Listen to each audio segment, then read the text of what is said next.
Hi friends, welcome to my Shri Guru Balaji logs. ನಾವು ಇವತ್ತಿನ ವಿಡಿಯೋದಲ್ಲಿ 9th standard chapter 10 part 2 Heron's formula ಇದರ ಇಂಟ್ರಡಕ್ಷನ್ನ ನಾವು ಇವತ್ತು ನೋಡೋಣ.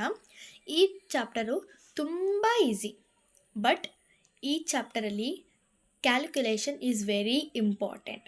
ಓಕೆ, ಫಸ್ಟು ನಾವು ಇಂಟ್ರೊಡಕ್ಷನ್ನ ನೋಡೋಣ. Area of triangle is equal to root s into s minus a into s minus b into s minus c. ನಿಮಗೆ ಏರಿಯಾ ಆಫ್ ಟ್ರಯಾಂಗಲ್ ಬೇರೆ ಇದೆ, ಬಟ್ ಹಿರಾನ್ಸ್ ಫಾರ್ಮುಲಾದಲ್ಲಿ ನಾವು ಈ ಫಾರ್ಮುಲಾನ ಯೂಸ್ ಮಾಡಬೇಕು. ಓಕೆನಾ? Next, where a b and c are sides of a triangle.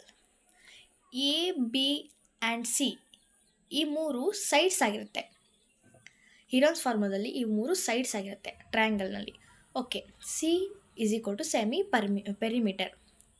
C semi perimeter ಆಗಿರುತ್ತೆ. ಈಗ ನಾವು ಸೈಡ್ ಕಂಡುಹಿಡಬೇಕು ಅಂದರೆ ಈ ಫಾರ್ಮುಲಾನ ಯೂಸ್ ಮಾಡಬೇಕು.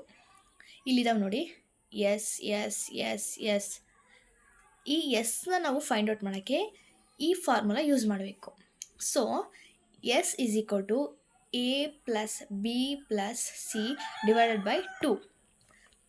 Why? a b c ನಾನು ಹೇಳಿದಾಗೆ a b c sides of a triangle. Okay, ಈ ಸೈಡ್ಸ್ನ 2 ಇಂದ ಡಿವೈಡ್ ಮಾಡಬೇಕು. So s is equal to a plus b plus c divided by 2. This is introduction of in Heron's formula.